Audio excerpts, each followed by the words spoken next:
confidence isn't, it's not every day. We're not perfect every day, but No, work on loving yourself. And maybe that's a way to find that. And that is, surround yourself with positive people and fun people. Like, yeah. stay away from narcissists. Yeah. Anything that you have inside of you that your exterior body shields it and you can't express it, that is a inner power. And like you said, people around you have to accept you for who you are and support you and Yeah. love you without changing you in any shape or form. I always say to people, put yourself in somebody else's shoe. Or I love living by the golden rule: do unto others the way you would want to be done. I love Treat it. people the way you want to be treated.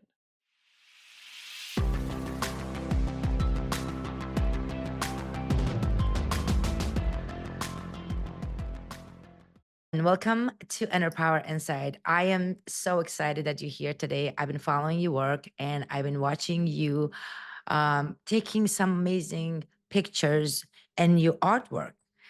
I am thrilled to have you today. Thank you for having me. Yes. So you're a New York-based photographer known for your work as adult and erotica art genre. Can you tell Yes. us a little bit about it? What got you into this field? Well, I officially, starting next week, have been a photographer for 30 years. I started studying when I was 16 years old, so I just aged myself.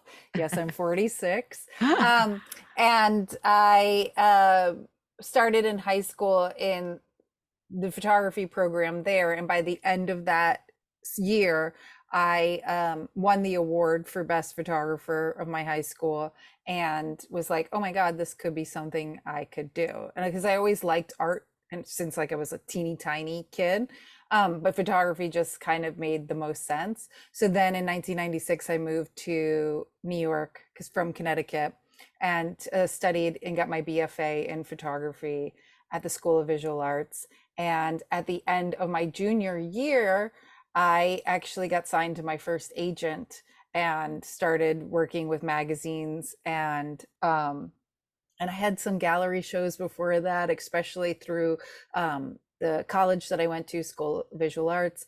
But the first 5 years with my agent, I was shooting everything from magazines, stock photography, advertising, fashion, lookbooks. And it was in 2005 when I met my first porn star because I always dabbled in erotica in before that when I was like before 26, but I couldn't figure out exactly how to do it because I would photograph mainstream fashion models and they would only want to go so far with their nudity, or I'd photograph friends and at the end of the shoot they were like, "Oh, but please don't show anybody these pictures." And I was like, Mm. I'm a professional. What am I supposed to do with them? So I met Justine Jolie and Masumi Max at the end of 2005. And Masumi was barely taking nude pictures at the time. And the snowball just like, it just snowballed from there because I didn't realize how well known they were. They were both based in California at the time. And then they introduced me to a bunch of amazing models. And then I started shooting for Penthouse, Playboy.com, Playboy TV, Playgirl, and more recently, in the past 4 years, it's been Hustler, Taboo, and Barely Legal. And then I shoot content for other people, especially who have OnlyFans and always need content, and Right. do private shoots and all the rest of it. It is so amazing because you kind of like knew your niche from the beginning, but you wanted to get some experience. You wanted to go see and kind of like put your foot in the water and see how it is. Because a lot of photographers, when they start, that's what they do. Like it's nice to take a wedding pictures or baby pictures or animal pictures, but this is something like adult and erotica. It's not as known as those photographers. Yes, but all those photographers always shoot nudes. Like every single photographer I've ever met, they do some kind of nude photography on the side. They just don't publicize it as much because they want to get those like paid wedding gigs or baby pictures or like shooting food or whatever. But almost every single one of them have shot some kind of nude, artistic. It doesn't need to be pornographic, but like I have I have landed more in the porno world, especially shooting for Hustler. So I do photograph people having sex. So I do shoot porn. But I Right. also, in one of your questions, it was like, what's the difference between erotica, art, and porn? I think when it comes down to it, art is for the artist's sake, and then they share it with the world. And porn is for um, the audience's sake. Like I'm Mm. shooting for a client and the client has a subscription base that wants to see a certain kind of model and a certain kind of photo to get off on. So, Mm. which is fine. Like, Right, right, I just don't want to see it or hear about it. Like when right. fans contact me and they're like, "Oh, I love jerking off to your pictures." I'm like, "No, thank you. I'm glad it moved you, but I don't need to know about it." They're ruining it for everybody. Uh-huh. They're ruining it for everybody. And the reason I'm saying it, because like I said, I seen your art, and that's why you are kind of like different than other photographers, because you actually started with passion for art. Yes. And Yeah. that speaks a lot. So we're gonna have your website on description of this episode. But if people see you work, and I've seen it, you apply that artistic vision of yours when you take a picture, even if you don't do it subconsciously, do it because now that I know you, I see a picture and you apply it. So is that how you go when you go on a scene and wanted to shoot something like? Well, yeah, I mean, when I shoot for Hustler, there are certain poses and stuff, but I think I'm really good at what I do because I photography is all about lighting and composition. And Mm, then the third part is making your model feel comfortable and celebrated. So mm, all of my models walk away from the shoot. I would say at least 95% of them being like, wow, that was awesome. Like they feel good about themselves at the end of the day. And I think that that's the way to getting the best photos from them is by making them feel good. But yes, when I started, especially in 1996, when I moved to New York and went to art school in this big city, I was like, I want to be an artist. I want to show in galleries around the world. And then I realized that like it is extremely hard to get into the gallery world. And mm. it was easier. More people saw my work in magazines in the late 90s, early 2000s. So I was like, oh, well, this is a cool route. And at least I get paid right away and I can pay Right. my bills. Because even showing Yeah. in galleries, which I show at this one gallery in Asbury Park, New Jersey, still to this day for about 15 years. And they have sold some of my work, but it's a lot of work up front and framing is so expensive. And so it's like really hard to put all that money up front where it's like I still need to pay my bills, you know? Right, So right, yeah. right. So you said that you want to make the models comfortable. How do you do that? What does that look like when somebody comes to you, especially if they're like been with other photographers and they've done other magazines? Do you have a technique that you like do, or do you just how do you make them feel comfortable? I do have a Dropbox folder on my phone of poses. So if there's like if both of us are like lost for like, oh now what we do, I pull that up and I go, oh, what about this pose? What about this pose? But the best way to make I mean, most models that I work with, and I'm saying professional models who are in porn and glamour, they Hmm. know how to pose to a point. But so just making them feel good by being like, wow, that's beautiful, and encouraging them the entire way. Oh my God, that's great. That's beautiful. Oh my God, that you look great. This is so good. And then showing them the LCD screen on the back of my camera and be like, look, look. And I've had models be like, oh, these aren't retouched yet. And I was like, no, I just shot this. How am I supposed to retouch in camera? So they're always like very happy and excited. They see what's happening right then and there. But yeah, I think just make complimenting people makes people feel good. And I compliment people all the time, even just on the street, because I think that's a nice way of being. You need, Right, it doesn't right. have to be like, oh, you're pretty. You can compliment somebody for their shoes, their purse, their outfit, or like a choice that they made. So we should be complimenting people more. I didn't get that when I got my session with my photographer. Not that. Well, I've heard that a lot. I did a podcast a couple months ago, and the host was telling me how some photographer made her. I'm not going to say who. You can listen to the episode. Right. But this photographer made her feel horrible, and I was like, I never understood that. I've heard about that. I've heard about photographers doing that, and I'm like, I never understood that approach because Yeah. when you make somebody feel bad, they clench up, or you could see it in their jaw, you could see it in their shoulders, like you're not going to get good photos out of somebody. And and like, yes, I shoot porn, but I don't always want that like sexy face. A Right. smile is just as sexy. And Right. when you have a model smiling and genuinely looking happy, it's worth everything. And you can Yeah. see it. No, because I had experience, and I'm not gonna say who, but my photographer, I can't say she's bad. She was good.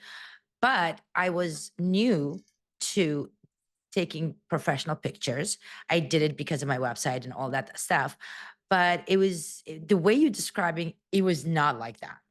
It was it was just like, okay, outfit change, and you take a picture, and it's like, am I standing right? Am I supposed to like turn? Am I supposed to smile? Am I not supposed to? I was literally asking this question in my head, and she was just like, maybe like turn this way or this way. That's about it. And then I was like, well, no encouragement, nothing. But it makes so much sense because in order to just the body structure to get comfortable, and put those shoulders down and clenching face is like, and especially for somebody that have a body image issues. Yeah.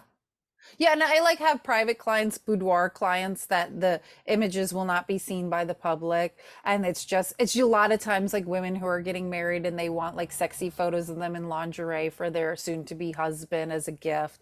And these women like have an idea of what they want to look like, and then we get to the shoot and they pay for a makeup artist, a hotel room, or a studio, and me, like they're paying a lot of money, and then they get there and they're like, I don't know what to do, and they're like clenching, and I'm like, okay.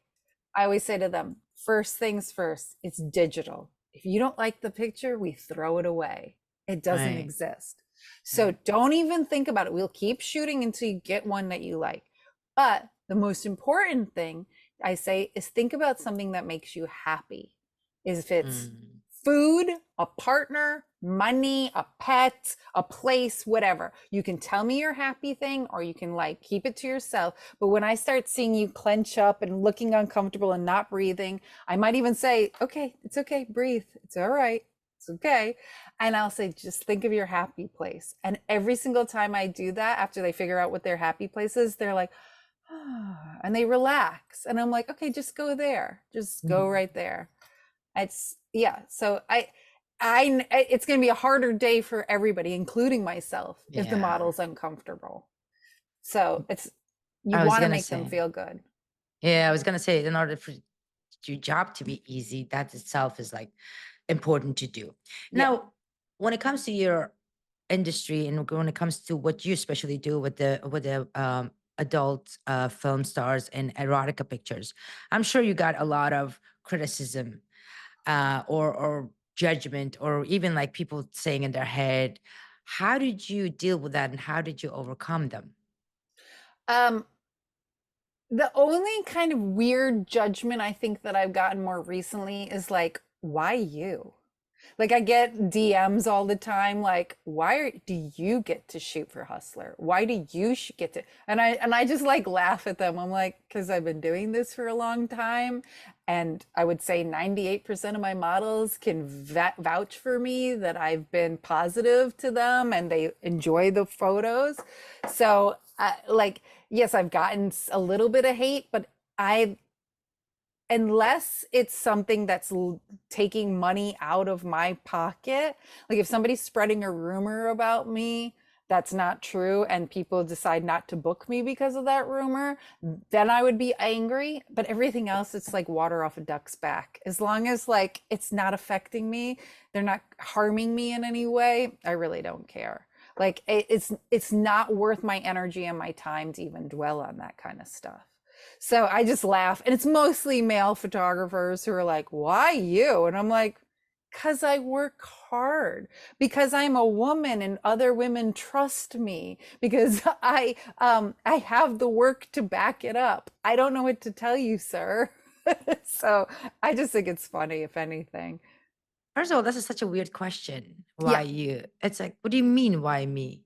Is that like that's not even like a full question. It's like because I'm a woman or because yeah, I'm not a porn star or because you don't consider me as pretty as my models. That could go to any route of why you, why not yeah, me?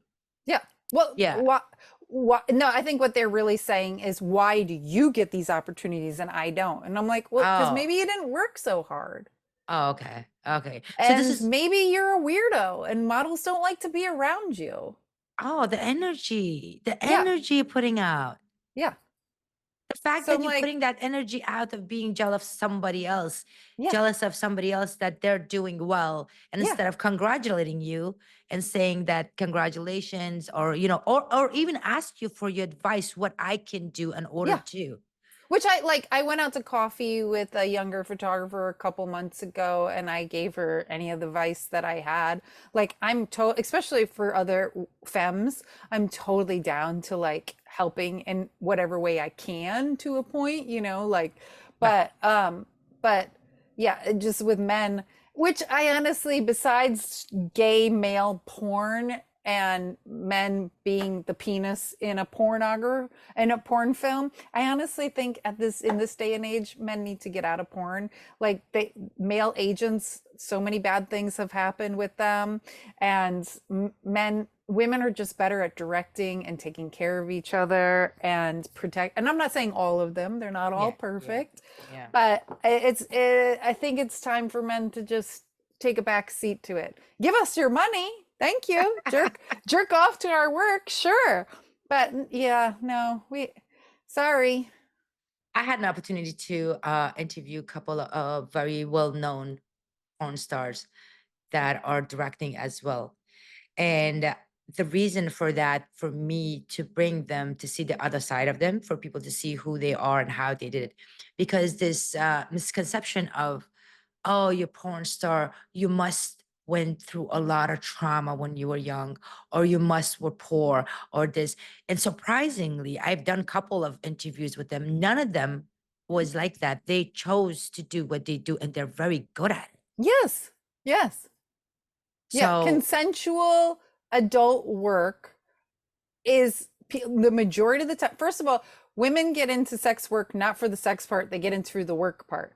And when they're successful enough and even move up in the ranks from being a star to a director or a producer or whatever, it's because they're smart mm, and they know business. And yeah, they know what they're doing. And I like, I have a couple friends of mine who are intimacy coordinators for TV and movie mainstream, and they're all porn stars and mm, femme porn stars. And I'm like, yeah, that's who I would want to be my intimacy coordinator on a movie, because they know what a real sex scene looks like, you're and right. they know what consent and boundaries are. Those are the kind of people I would want to hire for that. Yeah.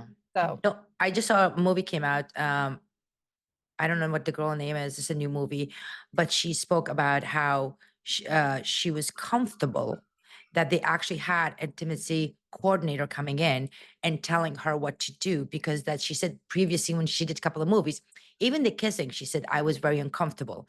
But then I guess the producers or whoever making the films realized that let's just do this, invest a little bit more money and bring these people, which is so helpful. She actually put a statement that after having the coordinator, she felt very comfortable. She knew exactly what she was doing, and she was not afraid to make a wrong move. yeah, I've heard of it as like stunt coordinating.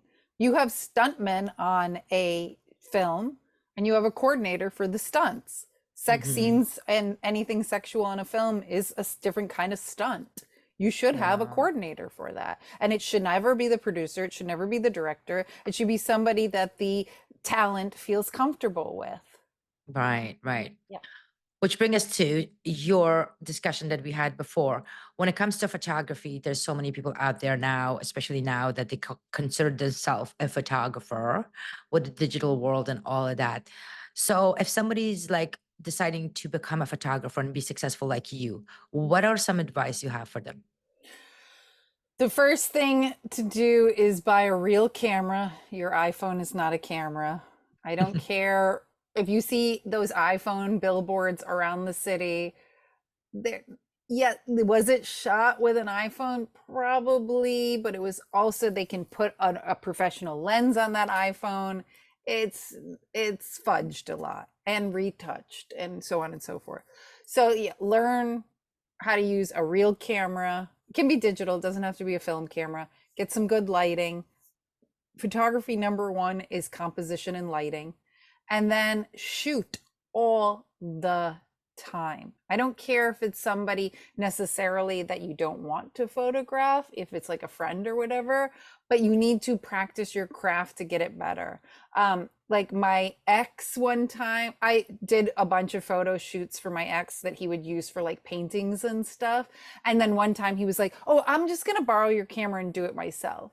And then I was like, okay, go right ahead. And then I saw the pictures and he was like, this was really hard. And I was like, yeah, it's not something you can just like pick up a camera and do. Like you need to know how to do that stuff. And the only reason I've gotten good at it is because I've been doing it for 30 years.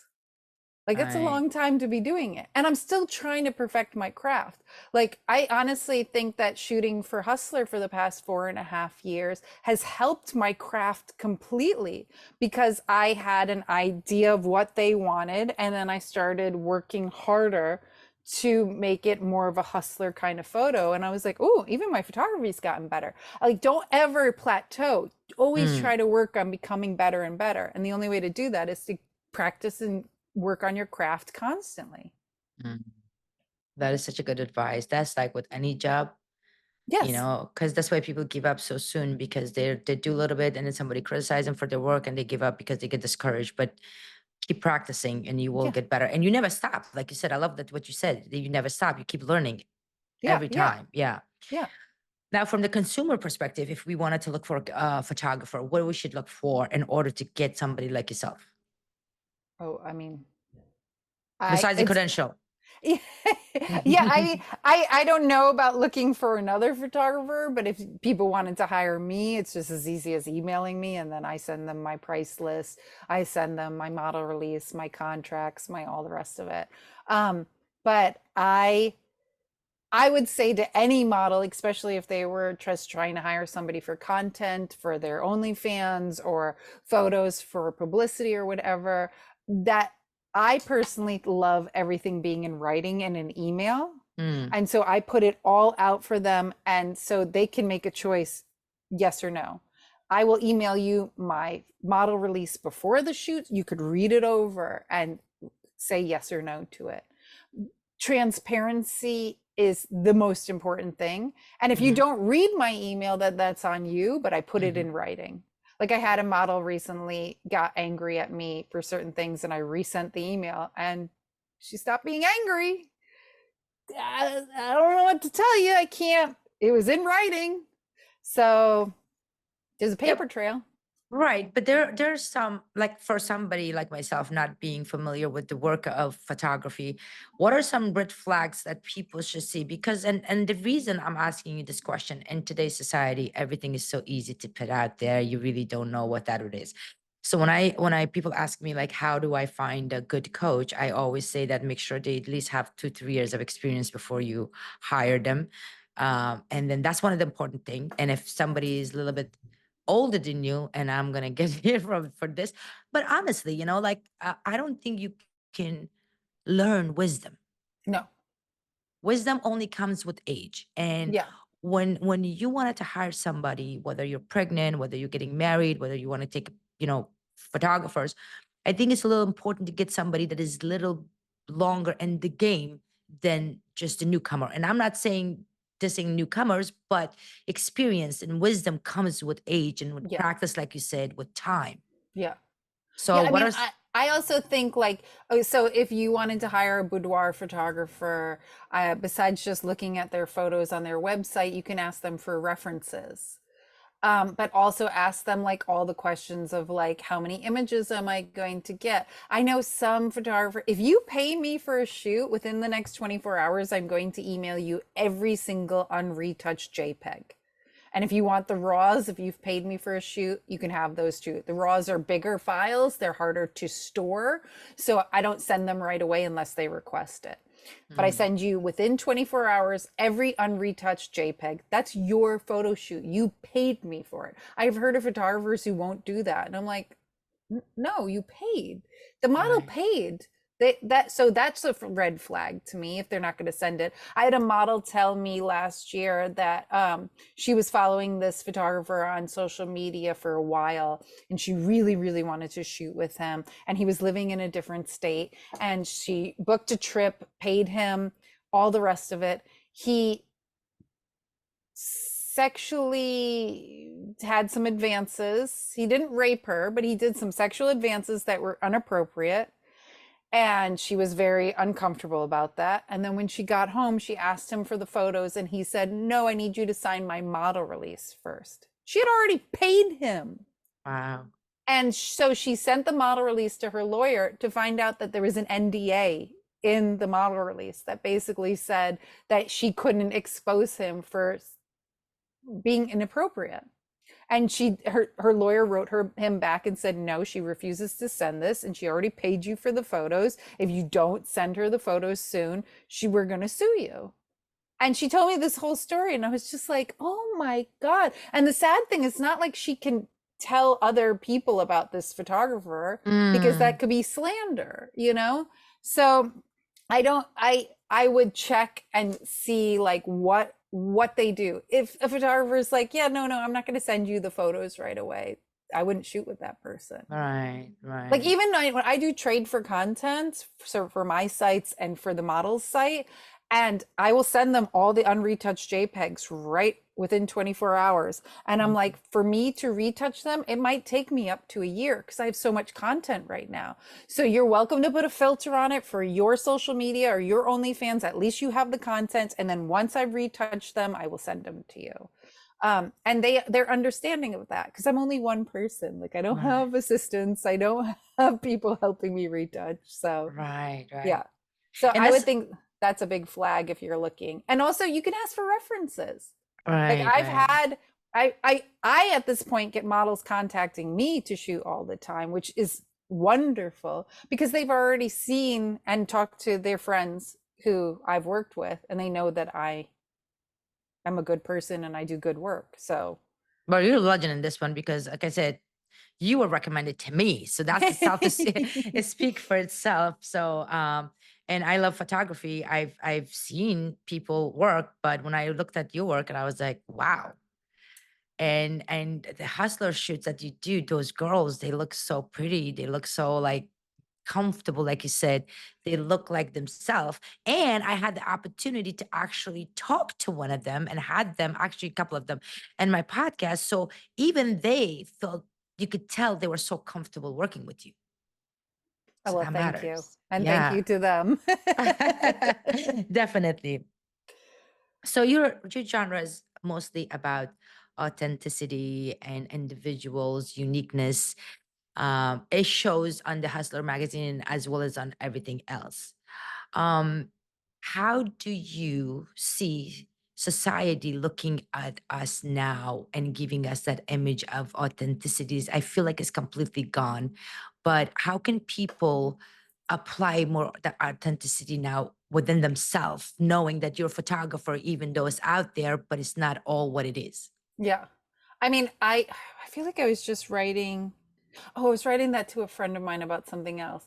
But she was nervous about this competition, this burlesque competition she's going to be doing in a couple weeks. And I said, as Mhm. long as you're having fun, everybody else is going to be having fun with you.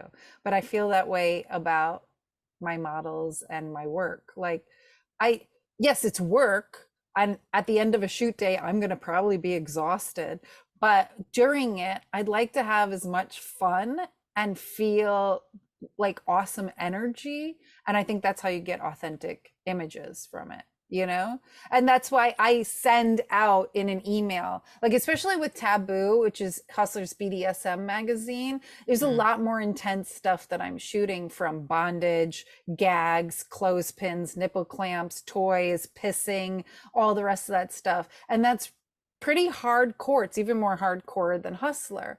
Um, but I send out a list of yes and no's beforehand. Are you comfortable with these things? If they say they're not comfortable with pissing, that's totally fine. I'm Mm. not forcing anybody to do something they're not comfortable with. But I do, like with anything Hustler, I'm like, if we don't do certain shots, we're not going to sell the set, so we won't get paid. So as long as they're okay with those shots, we're going to do it. But that's why it's in an email ahead of time. I'm not springing it on them the day of the shoot and trying to pressure them into doing something. And I've had models be like, no, this isn't for me. And I'm like, no problem. Mm. I'm not interested in pressuring anybody into doing anything they don't want to do. Right, It's, right. and it's not going to be a good for anybody. No. So it's not worth it. But the society putting a lot of pressure on young girls and guys that are like now these days, we see celebrities on magazine and their image is not exactly what it is. And then TMZ obviously make money off of that because they go and shoot at like a person without the makeup. It's just affecting a lot of people with the self-image. You've been around the block for a longest time, and back in the days, and I'm much older than you. The models when they used to take picture, it wasn't a lot of editing. It wasn't a lot of fake stuff. But now it I is. mean, there was airbrushing even since like the 70s where they'd actually physically paint on the photos to make it like cleaner. Um, when I was in high school in the mid 90s, I was obsessed with all the huge fashion models back then, from like Christy Turlington, Naomi Campbell, Cindy Crawford. I just thought they were all so beautiful. And then when I moved to New York to go to photography school, it was like a light bulb went off and I was like, oh, yes, they could be physically beautiful people, but good lighting, a good photographer, good makeup, good hair, good styling, good everything makes a huge difference. And these people aren't real. They're a two-dimensional object you see in a magazine. It's a fantasy. It's not realistic. And yes, TMZ or anywhere on the internet, you can like Google what do the Kardashians look like without their filters, and you can see their wrinkles Right. and their pimples and how much caked on makeup they have. And I think that's important for anybody to see, especially younger people, that nobody is perfect like that. I mean, and I retouch the hell out of my photos, but not in a way where the model looks like a cartoon Fake. of herself. I retouch out the pimple on her butt cheek or the bags under her eyes or what, like that kind of stuff. Or if like a piece of her hair got caught to her side or whatever. But it's a fantasy. I'm Mm. creating a sexual fantasy for people, and I don't want them to be distracted by the pimple on their butt, So, Right, right, but yeah, I think I wore makeup today because you said this video was going to go right, like either promoting the podcast. Most days I don't wear makeup. I right. can't. It's not that I know I look better with it on, but I can't stand spending the 15 minutes putting it on and the 15 minutes taking it Washing it off. off. So it's like I have other things I could do with that half an hour of my day. And Yeah. so I honestly think there is a pressure, societal pressure on women to get fillers, to get Botox, to wear makeup, to do certain things. And like I bleach my hair every 5 weeks because I love the way it looks. Um, I'm not going to take that away from myself, but I don't have to wear makeup every single day. And I think women should embrace their natural beauty once in a while and not fall into the traps of it's just all capitalism. Like I was in France last year in Paris, and I noticed a lot of women who looked like they were in their 50s and 60s that had no Botox, no filler, and they looked fabulous. And I was like, what's going on here? And I realized I was like, I think it's because it's a socialist country. And socialism isn't pressuring people and upselling them like, oh, you got filler for your lips, but don't you want it for your cheeks and your nose and your this and that? And like it's all capitalism. And yes, we're all trying to make money. I get it. We got to pay our bills. But that Mm. upsell and making people feel bad if they don't have Botox is also, and I'm all about it's your body, your choice. If you want to do Right. plastic surgery, if you want to bleach your hair, if you want to wax, it's all your choice. But you shouldn't feel pressured into doing it. Like, why don't we just enjoy our natural beauty once in a while. And that's also why, like with Hustler, it's a little bit different because they have a certain type that their audience wants to see. But with my website, Stag Street, I have shot so many different days, femmes, body types, ages from 18 all the way up to like 55. I would shoot somebody even older. I Wow. love celebrating femmes, women of all body types, all ethnicities.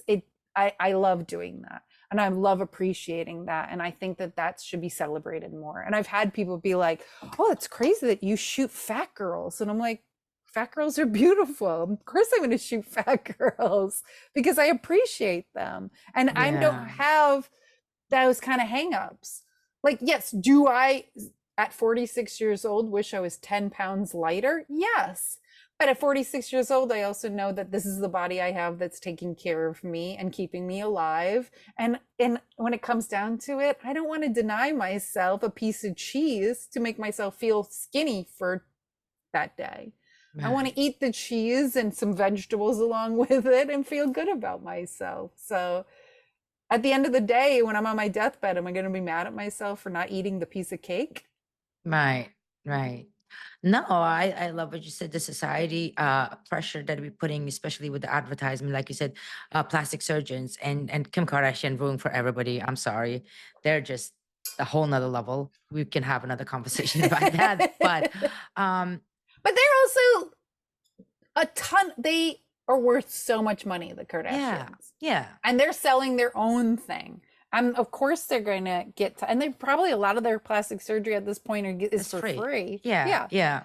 But I because they think know they're great advertising to get other customers in there. yeah, yeah. But the message over here is for young kids and the people that are coming up. And like I said, you've been in the industry for a while, and you're saying that yeah, that's all good. Once in a while, every girl wants to be glamorous, and you can capture that. But you seeing the beauty in people that I personally think that's their personality, who they are. That's what when the beauty comes in.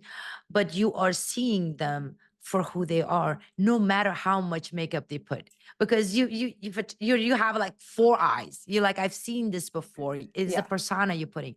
And those are the education that we people don't talk about anymore and don't want to tell young kids that it's not what it looks like. Yeah. I also think it's confidence. Like in my teens and 20s, I worked a lot on my confidence, but still felt very lost. And let's be honest, we're not the smartest people in our teens and 20s. And it wasn't until in my late 20s, early 30s, where I developed my artwork into a place that I felt so good about it that it also helped my confidence. And Mm, all of a sudden, I started attracting better people to my life. Uh, if it was people I dated to friends to whatever. And confidence and being secure with yourself is going to be a lot better than just the way you physically look.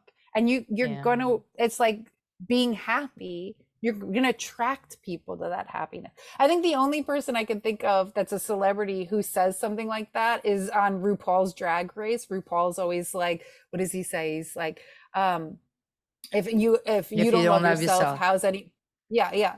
And so like that's what we should be telling younger people, like you got to work on loving you. And if it's more therapy or surround yourself with people who are warm and kind and give you genuine compliments, which I like. I have a good friend of mine who has a 4-year old, and instead of telling her she's cute, and she's adorable, she's very cute, but I try not to be like, oh, you're so cute. I always like to say to her, you look very funny and smart and creative.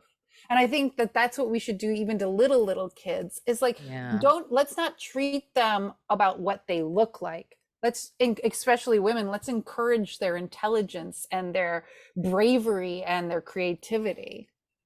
Yeah, exterior is just in confidence, like you said, it's really important.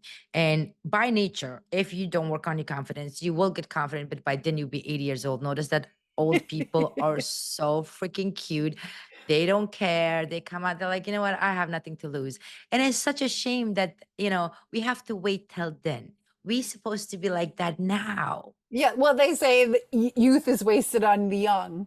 Yes, my waistline was better at 22, but I was an idiot back then. I know. It's like almost God was so fair to say that I'll give you all the beauty, but I'm gonna make you dumb enough for you to not realize it. Yeah. I know. I mean, I remember even back then, like my waist was like 5 inches smaller than it is now.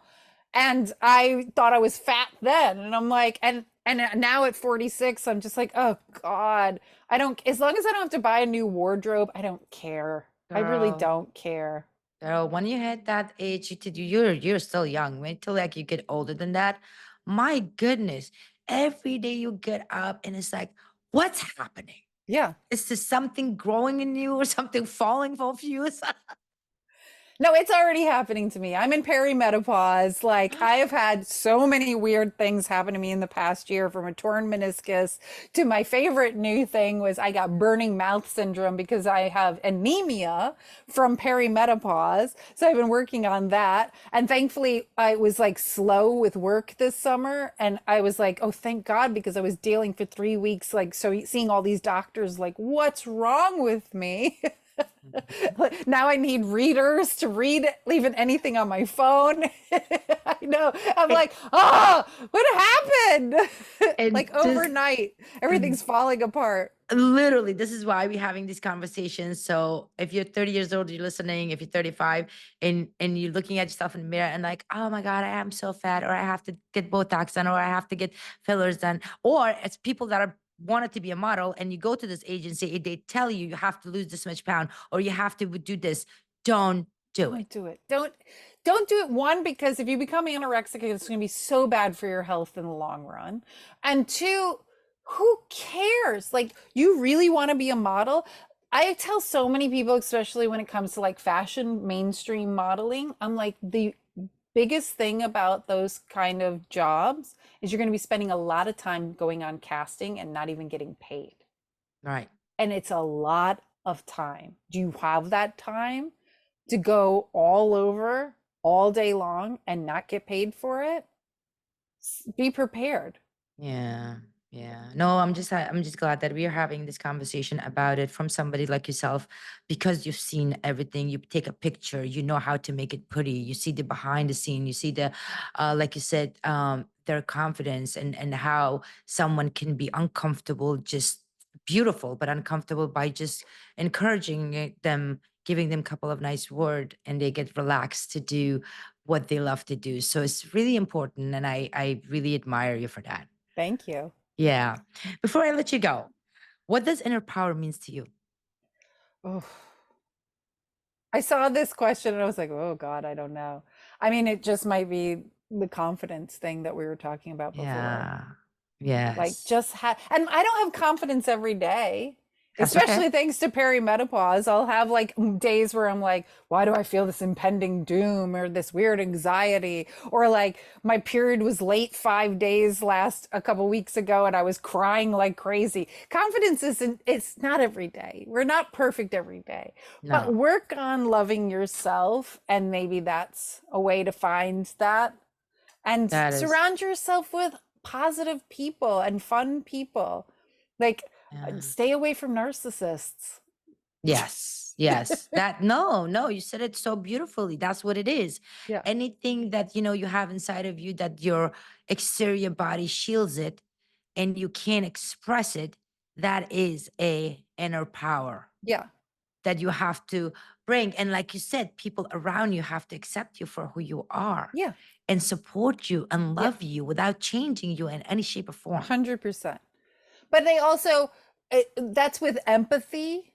I mean, if I did something stupid, I would hope my loved ones would come to me and be like, "Hey, that thing you just said was not the smartest thing you said." I would hope, and that's what a good friend is. They don't just like yes me for something. Like, come to me and say I fucked up, and then I could be like, Yeah. oh shit, I did fuck up. Let me learn from that, you know? But having empathy for other people, I always say to people, put yourself in somebody else's shoe. Or I love living by the golden rule: do unto others the way you would want to be done. I love Treat it. people the way you want to be treated. It's just that simple. I love it. I say this all the time. I'm so glad you said it. We can't make it any simpler than that. You Yeah, cannot make it any yeah, simpler than that. yeah. And It I'm sick of the just, hypocrites and the narcissists, like, but just get away from them. yeah, And if you're yeah, forced, like, there's a really great book called Don't You Know Who I Am? And it's all breaks down all narcissism. And if you're forced to have a narcissist in your life because it's a family member or coworker or something, spend as little time with them as possible and get out. Ellen, that was such a great answer. Thank you. No, that was beautiful. And that's exactly what it is. And people have to know that the inner power is within you and who you're surrounding yourself, because our energy attract the energies we put out. Yes. Yeah. And that's really what it is. And I Because have some amazing quality, beautiful friends. And because I trust them and I love them and I support them. And I know that they yeah. do the same for me. Yeah, definitely stay away from people that are wanted to be with you or do anything with you because you have money or beauty or any sexual preference or all of Yeah. that. See, that's itself so like a red flag. When you, like you said, empathy is different. If I do something that you think you're gonna make me a better person, yes, but to have a motive behind you being with me to make yourself better, make me feel like a shit, no, Yeah. thank you. No, thank you. Yeah. Thank you so much for being here and sharing Yeah. all of this fun story with us. Thank you for having me.